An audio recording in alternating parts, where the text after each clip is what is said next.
Hi there again everyone, welcome back. If you are new here, then welcome. You are here because you know what my channel's all about. We're all about makeup mainly on this channel, and I love a bit of a true crime story, a bit of a serial killer story. So I'm going to start doing a few of those as well, which I've been saying for ages, but the research takes absolutely an enormous amount of time.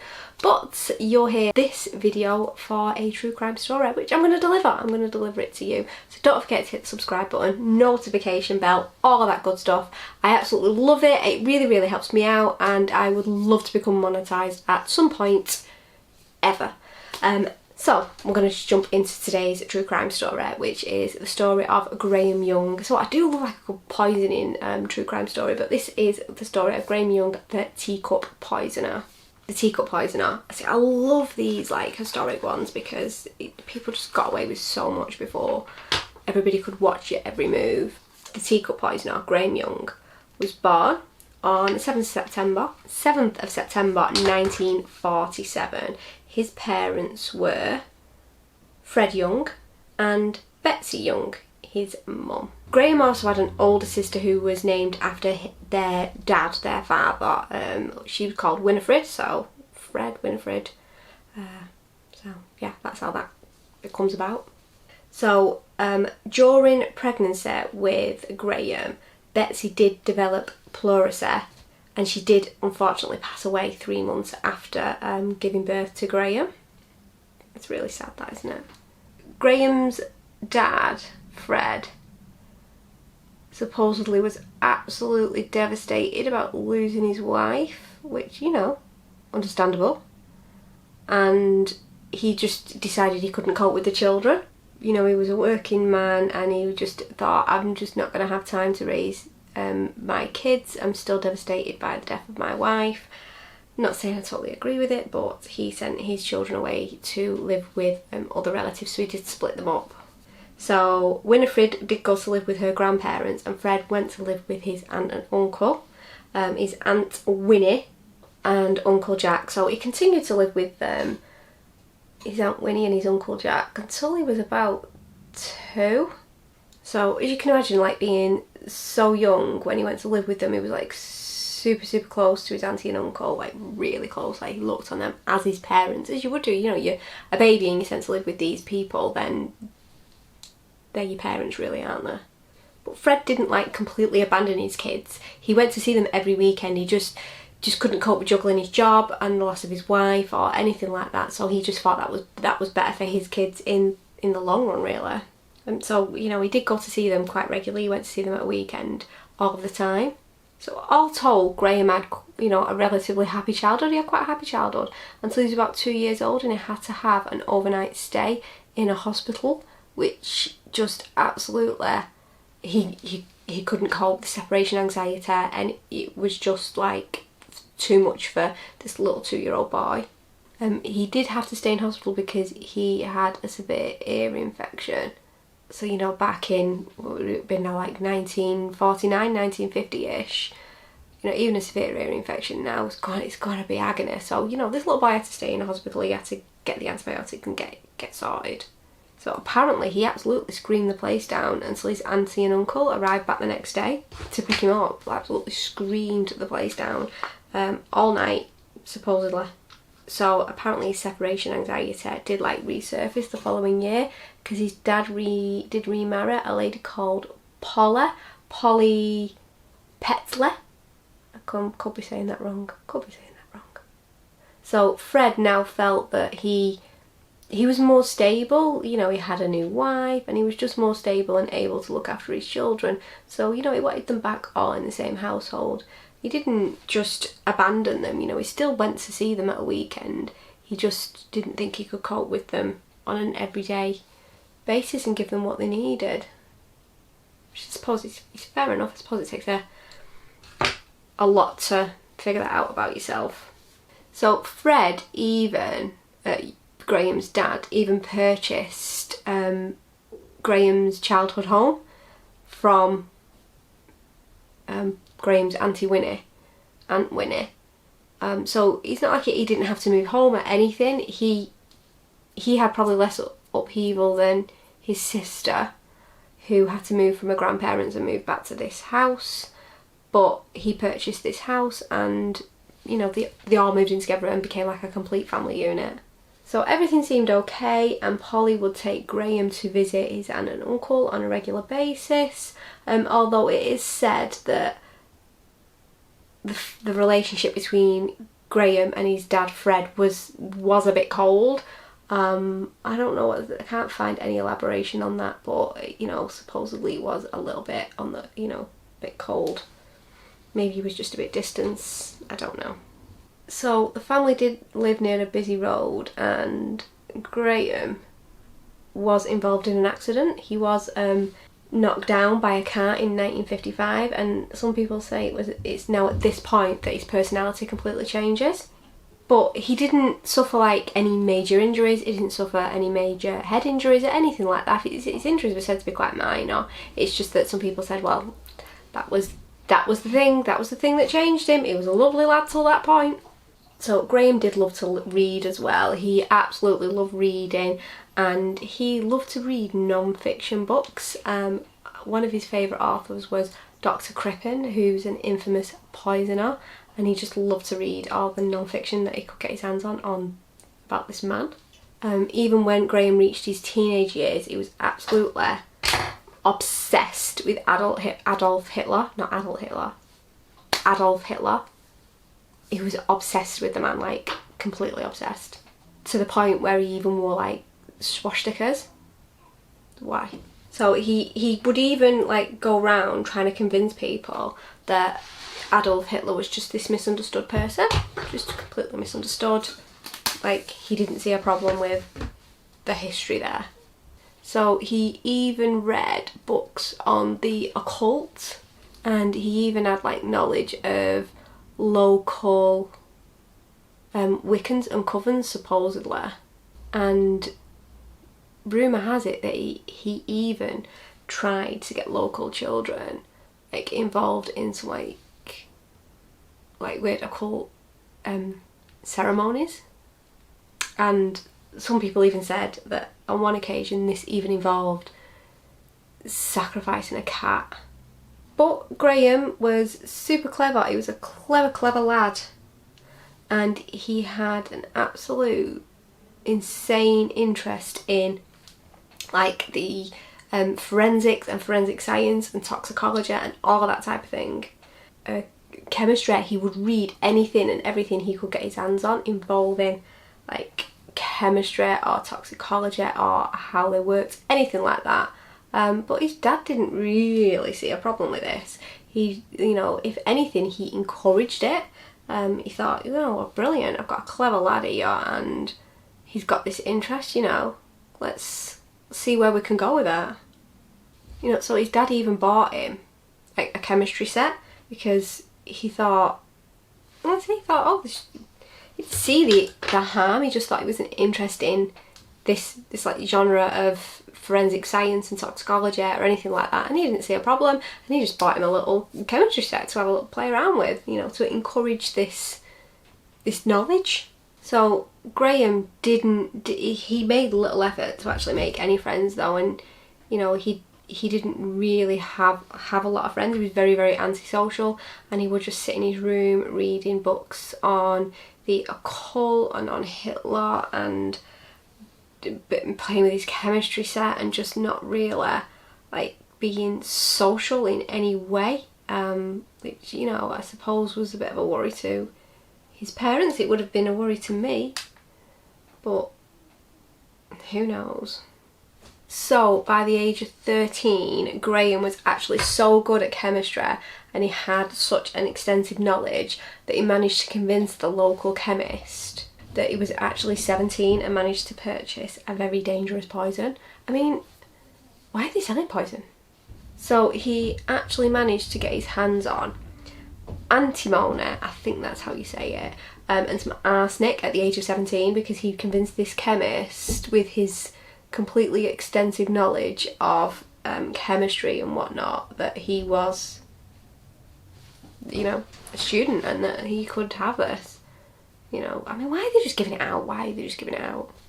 So he also managed to get his hands on like a heavy metal substance called thallium. I think that's how you pronounce it. I'm gonna check. Yes, that's how you say it. Google found it. So yeah, thallium poisoning, absolute madness, absolute madness. So being very, very keen to put this knowledge to the test, because, you know, he wanted to make sure that he was completely knowledgeable on these subjects, you know, strangely. So yeah, ever keen to put this knowledge to the test, he decided that he was going to test this out on someone, you know, as you do. Like, yeah, I think I'll just test this on this person, see what happens. And he decided he was going to do this on his fellow classmate, Christopher Williams. So after the poisoning, Christopher just suffered vomiting and cramps, headaches, and just doctors didn't know what was wrong with him, and apparently he was quite lucky to survive this poisoning. Some do say that Graham did choose Christopher because he became very jealous, because Christopher was going to go on a date with a girl that Graham liked, and he couldn't stand this, so he poisoned him and went on the date in his place. Now, I can't find a lot about that. It could just be where I'm looking, but I don't know whether how true that is, but, you know, it could be the case. It could be the case, I don't know.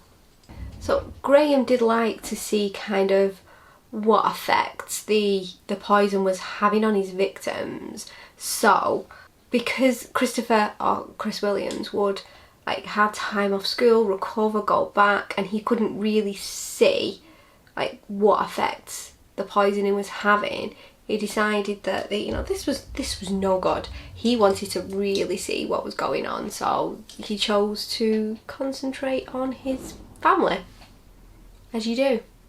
So with concentrating on his family, he could like really see what effects the poisons were having on people, which is what he wanted. He wanted to see what was going on. He wanted to see like what the doses were doing and how they would affect, how certain doses would affect certain people, and it just absolutely fascinated him. So as the family did like start to show signs of poisoning, and this would like come and go, Fred, Graham's dad, did kind of suspect Graham a little bit, but he didn't suspect like he was doing this on purpose. He thought he was like being careless with his chemistry set. He didn't think that his son was capable of this. You know, he didn't think that he was deliberately hurting his family, especially since Graham himself had been ill. Some people say that he had accidentally poisoned himself. Whether he did it to throw people off the scent, I don't know, that's speculation, but who knows. So in November of 1961, Graham did serve his sister some tea, which she said tasted really sour after one mouthful. She wasn't into it, she didn't like it, and it said that on the train to work she actually became really, really ill. So she actually began hallucinating and was taken to hospital, where doctors found that she'd actually been poisoned with belladonna, like from the film Practical Magic. Belladonna, who knew? So Fred again thought that this could be Graham being careless with his chemistry set, and Graham was like, no, it's not me. It was Winifred. She was mixing shampoo in her teacups. That wasn't me. I didn't do that. What are you talking about? Yeah, so he just really started focusing on his stepmother, Molly, who he is said to have absolutely despised. I don't know why. So when Molly became the focus of Graham's experiments, you know, things really went downhill from there for Molly. And one Easter Sunday, Graham's father, Fred, came home to see his wife rolling around, like writhing around in the garden in absolute agony. She was in so much pain, this poor woman. Fred had come home, and while Molly was just like withering around on the floor in absolute throes of agony, Graham was just stood there watching. He did nothing, he just stood there staring at her. like rolling around in absolute agony. So Molly was rushed to hospital, and unfortunately she passed away, she died. But doctors didn't put this down to any poisoning. They put it down to a prolapsed spinal bone. Funnily enough, at Graham's suggestion, Molly was quite quickly cremated. Wow, the lashes I've put on are super, super big, but you know, let's just go with it. I love it. So, yes, Graham suggested that Molly was cremated, quick sharpish, because, you know, he had a secret.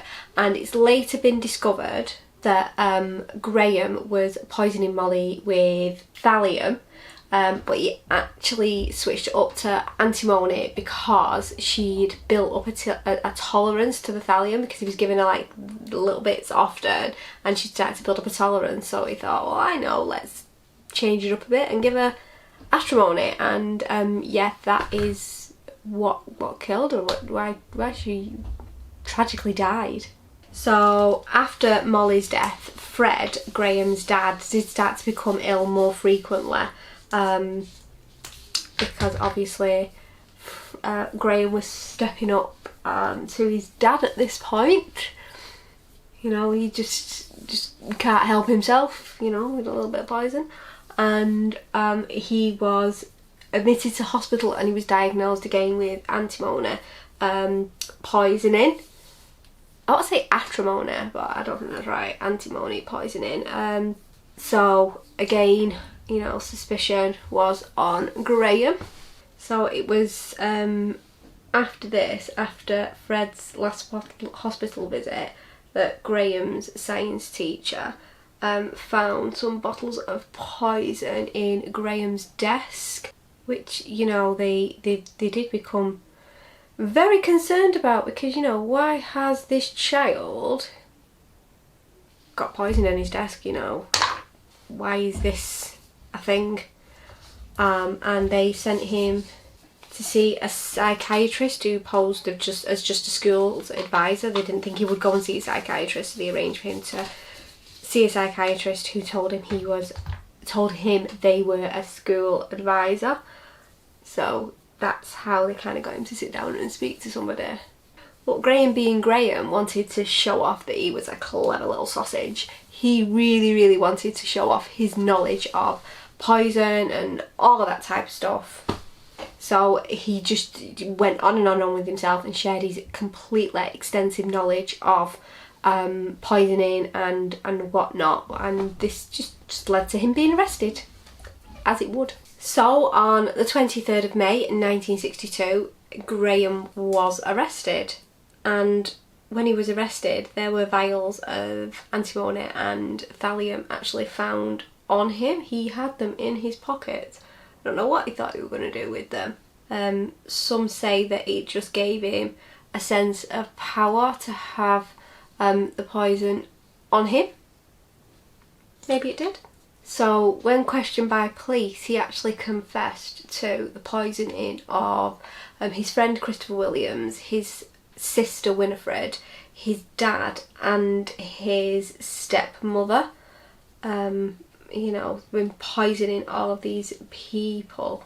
Oh my god, why? So while in court, let me get this right, Christopher Fish testified that Young had a psychopathic disorder rather than a mental illness. So he just decided he was a psychopath. So he thought that he was a psychopath rather than had like any type of mental illness, and recommended that he was likely to reoffend and that he should be detained at Broadmoor Hospital. Good choice, Dr. Christopher. Good choice. So even though he had pled guilty to all these poisonings, he was not charged with the murder of his stepmother, just the poisonings of Christopher, his dad and his sister. And this is why he was sentenced to spend some time at Broadmoor. Bear in mind he's only 14 at this point, 14 years old, and he's sent to Broadmoor. So this actually made Graham one of Broadmoor's youngest ever inmates. I mean, 14. So quite soon after Graham arrived at Broadmoor, one of the other residents, a John Burridge, died of cyanide poisoning. Funnily enough, so, you know, 2 and 2. Sometimes you get 4. But Graham did actually write to his sister saying that he hated John because he snored too loud. You know, I think that's ample reason to hate someone, you know. I hate that my husband snores sometimes. Doesn't mean I want to kill him, but... So Graham was suspected of John's death by staff and other inmates. The suspicion was mainly because Graham did like to brag about how he knew that you could extract cyanide from a plant within the grounds of Broadmoor, from laurel leaves, and obviously the grounds were supposedly covered in laurel bushes, so you know. So Graham's involvement was never actually proven, so he was never charged with John's death or anything. So John's death was then ruled a suicide, but not long after this, a harpic was found in the nurse's coffee, and a packet of sugar salt was found in the tea urn. So, I mean, what's he doing getting near these places, to be honest with you? But Graham continued to read about poisonings, but he did try to keep his obsession well hidden from the authorities, because, you know, wouldn't have liked that, would they? Meant to be there for rehabilitation, and he's just carrying on with his obsession. Not a good look. So Graham was released from Broadmoor on the 4th of February in 1971, and at this point he was still just 23. Bloody hell. 23. So he was released after Edgar Udwin, the prison psychiatrist, wrote to the Home Secretary and recommended he released Graham, stating that he was no longer obsessed with poisons, violence and mischief, and that he was no longer a danger to others. So obviously Graham had him absolutely convinced that he was, you know, no longer a danger to society. People thought he was no longer a danger, so they let him go. But Graham was quoted, was supposedly said to a nurse, and I quote, "When I'm out, I'm going to kill one person for every year I've spent in this place." Wow. Did nobody think, right, yeah, maybe he shouldn't be released?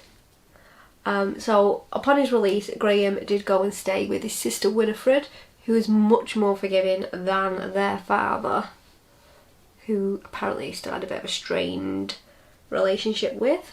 Wonder why. So he was staying in Hamel Hempstead with his sister, and he soon started to make trips to London to get his hands on more poison.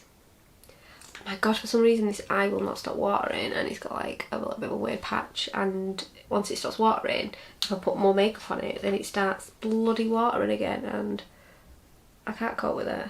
I can't cope. So when he was released, Graham did start working at a like a photographic factory called John Hadland Laboratories. So this was a photographic supply firm. So obviously back in the day there was a lot of chemicals involved in this. They were found in Bovingdon, Hertfordshire. His new employers were aware of his Broadmoor stay, but you know, not to be judgy, but they didn't know what he was in there for. Maybe if they'd have known, they might not have employed him or give him the free rein that they did give him.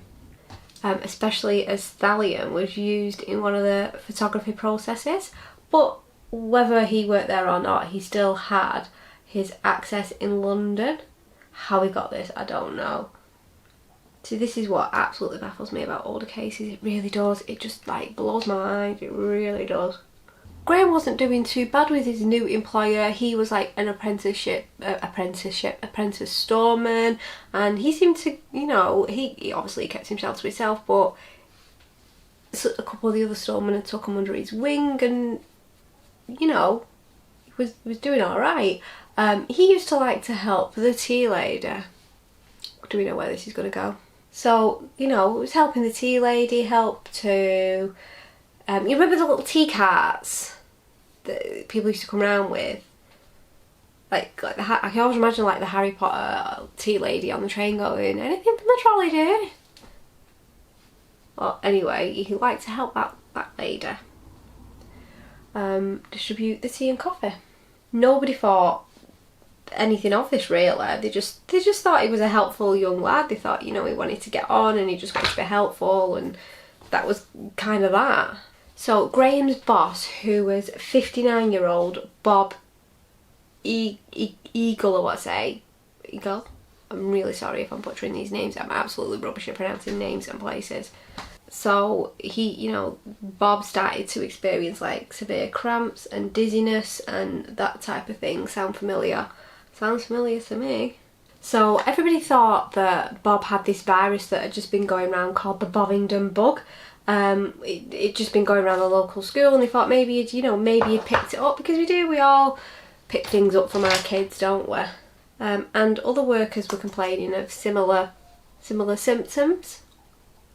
So everyone just thought, you know, it's a bit of a bug going round, especially as Bob wasn't the only one who experienced the symptoms. But the other people that were, you know, did complain or report these symptoms, none of them were as bad as Bob's. Bob was really, really quite poorly at this point. He eventually became so ill that he was admitted to hospital. And unfortunately, on the 7th of July 1971, Bob died in absolutely excruciating pain. I mean, like, the stomach cramps and everything, the pain that he must have died in, because everything that I've read on this case all said that he died in absolute agony. Again, when he wasn't in, you know, when he first became ill, he would have time off work and then he would recover and then he would go back to work and get ill again, and nobody made the connection. Nobody knew what Graham had been in Broadmoor for, so nobody kind of made that connection.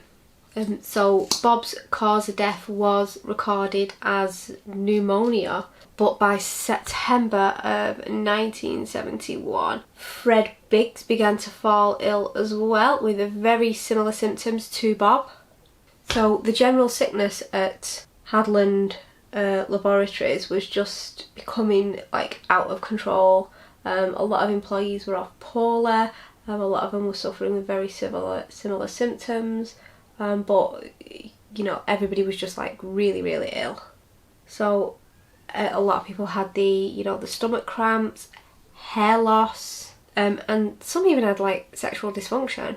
So people were considering like all types of different sources for this. Everyone's like, you know, where the hell is this bug coming from? Why are we all ill? What the F is happening? So it was anything from water, radioactive fallout and leakage. I mean, I don't know what they thought was radioactive, but I mean, there must have been something within the photography place. Let me know in the comments down below what was actually radioactive when you were working in photographic laboratories in the 70s, because I don't know what was.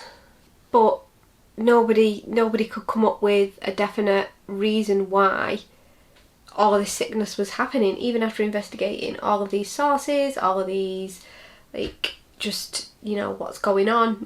Nobody knew. Nobody could figure it out. So Fred Biggs was eventually admitted to hospital, where he suffered for weeks, for just such a long time. He really, really suffered. He was in pain, severe cramps, all of that stuff. But Graham actually recorded in his diary that this was of a great frustration to him, because he couldn't see what was happening to Fred. He didn't know, and that really, really just like wound him up, because he wanted to record what was happening, or he wanted to give him further poisons. It was just madness. So on November 19th of 1971, Fred did sadly pass away, just in this most excruciating manner, in excruciating pain. And it's still, Graham was frustrated because he wasn't around to kind of witness what was going on, the fallout of the whole thing. It's just, I just don't know. I really don't know. So when Fred died, this was just like the icing on the cake for the factory.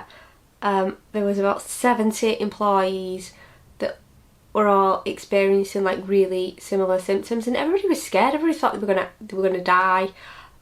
Like Fred and Bob had, you know, especially when people were in pain, people were having to go to the hospital. It's just like, but nobody knew the cause. But it was only happening to the employees at the factory. So the doctor on the site just tried to reassure people that, you know, they were doing everything that they could, trying not to panic people, you know, about this whole situation. And that, you know, all health and safety precautions were being taken, that they were trying to figure out what was happening.